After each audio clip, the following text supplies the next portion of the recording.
Your mum was right. My mother was correct. It really is that damn phone. And ironically, you are most likely watching this on a mobile device. And that is the sheer irony of this entire debacle, of the entire thing. And man, look, I get it. You just want to be heard. You're seeking external validation. You're seeking attention. You want to have a social media presence. You want to have an Instagram following so that your friends and girls can like your photos and you can feel appreciated on your stories because every single other person has a damn phone. But that is what we see. That is what we visualize. It's what happens. But have you ever considered once deeply or comprehended the fact, the negative ramifications, the implications of this goddamn phone? Now, ask the question. It's worth posing. It's worth pondering. Could you have gotten higher grades if it wasn't for that mobile phone that acted as a vice, that acted as a distraction? Possibly.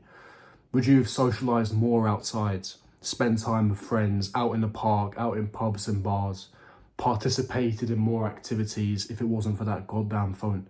Would you have as much anxiety? Would you have as much depression if it wasn't for that goddamn phone? The likelihood is yes. You know, I commute to work on public transport, living in London, getting the train. And even though it's packed, you look around and it's quite surreal. Everyone's sat down, it's packed, a lot of people standing around on the metro, on the tube. Everyone's glued to their phones. People used to read newspapers. People used to read books. You rarely see that anymore. People used to turn to the person next to them and strike a conversation. That social adeptness, the knack, they had an innate desire to communicate and socialise with strangers. Gone straight out the window. Because it's the goddamn phone. It's much easier to scroll on Twitter, to scroll through YouTube Shorts and TikTok, than it is to strike up a conversation. And then you wonder why your brain is screwed. You wonder why your dopamine receptors have been fried. You wonder why you can't focus. You wonder why you're constantly distracted. Why is it that you do the ironing, you do the laundry, you're cooking, and you've got a podcast in the background. You've got your phone leaned up against a wall or a container and you're watching a YouTube video simultaneously as you're putting your dishes away. Why is it? Because your brain is fried. You've been distracted. This never used to be the case. And my mother warned me many times. And I know for a fact that your mothers warned you many times. That when you're studying, put the goddamn phone away. Turn that phone off. You didn't listen. Every 2 seconds, picking the phone up. You've got an exam coming up in 2 weeks. What do? YouTube, Instagram, Twitter. It's an addiction. You pick it up. You know the sites that we go on, the filthy, explicit sites that we go on. Another contributing factor, another distraction. And you wonder why your brain has been wired in a way that is not conducive for socializing, that is not conducive for the real world. Because trust me, guys, there is a world out there. There is a world out there outside of this device that you're watching from. There is a world out there without a mobile phone. Social media has its pros and cons. I'm not slamming on it or lambasting it completely. But we always look at the positives, but we never look really at the negatives. Or if we do, we sort of glance over them. We don't actually understand the depth of this issue. And the scary part is, where are we heading? Because this isn't going to get resolved anytime soon. Now, I'm fortunate enough that I grew up as a child in the early 2000s, and I sort of had a glimpse, and I caught the era that our parents had, where, you know, if you wanted to socialise with friends, you never had a mobile phone to text. You just had to go outside, knock on your neighbour's door and ask their parents, "Hi, is Josephine? I want to play some football or soccer." Right? Or you used to go on the park and go on the swings and the slides. You went and got ice cream together. You spent time together. You went and played sports after school, extracurricular activities. Those were the days. If you wanted fun, you had to go and run around. You had to create your own fun. We never had devices. I caught a glimpse of that. I was fortunate in that sense. But the kids these days growing up, they grow up on devices. They're glued to their iPads, their MacBooks and their PlayStations and Xbox. And they have friends that they've never seen before, or they haven't seen in 2 months, because they communicate virtually through a headset and they're playing games, Black Ops and Call of Duty and FIFA, all well and good, you know, in moderation. And I don't even promote video games. I think there's a certain age where you just have to cut it if you want to elevate into the upper echelons, but I'm talking strictly for kids. None of them meet outside. And then you look at the obesity rates, You look at the health concerns, the health issues. So we are heading in a very, very dangerous direction. We are in a very precarious position. And we have to be careful. What does the future lie for our future generations? What does the future lie for our children in the future? But think of it as well as that for your personal self. Because your mother warned you many times. Drop the goddamn phone. Your grandmother, your nan warned you many times. And look, I understand the appeal.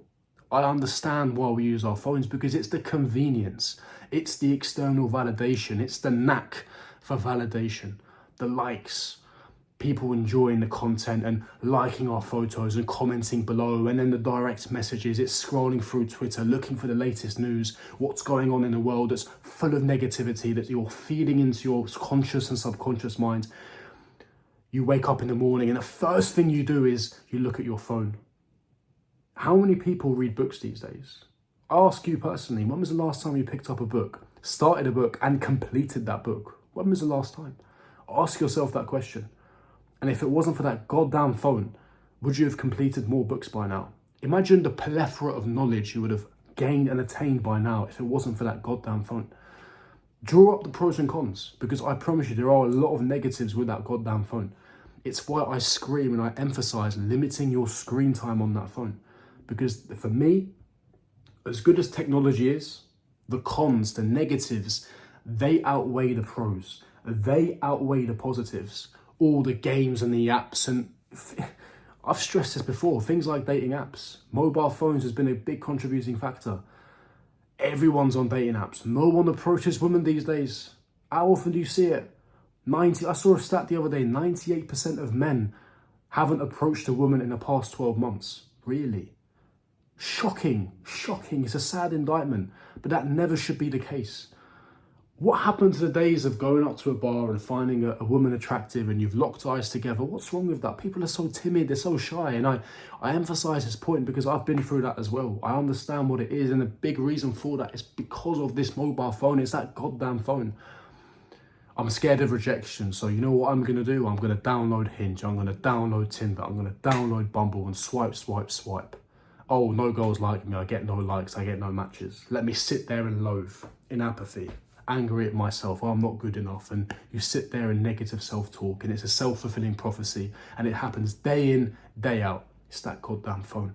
You wonder why you haven't got a girlfriend? You wonder why you haven't got a fulfilling sex life? You wonder why you haven't got good grades? You wonder why you're not doing well in your business or your career or your 9 to 5? You wonder why you're not physically in shape? It's that goddamn phone. That's why. Your mum was right. It's that goddamn phone. Hopefully that profound, powerful message has reached you guys. You know, I know we've heard this many times, but sometimes we have to drill this idea in because it's affected all of us. It's not a case where it's just affected a certain contingent of the populace. It's affected all of us. And I sometimes ponder, was this done by design? You know, was this engineered? You have to, I'm not saying it was definitely the case. I'm not really a conspiracy theorist, but you have to sometimes wonder and ask these questions. There's no harm in asking these questions. Smash the like button, consider subscribing, hit the bell notification, leave me your thoughts and opinions in the comment section below. I know we spoke about that goddamn phone, but plug in my Instagram in the comment section below, and I'll see all of you guys for my next video. Peace.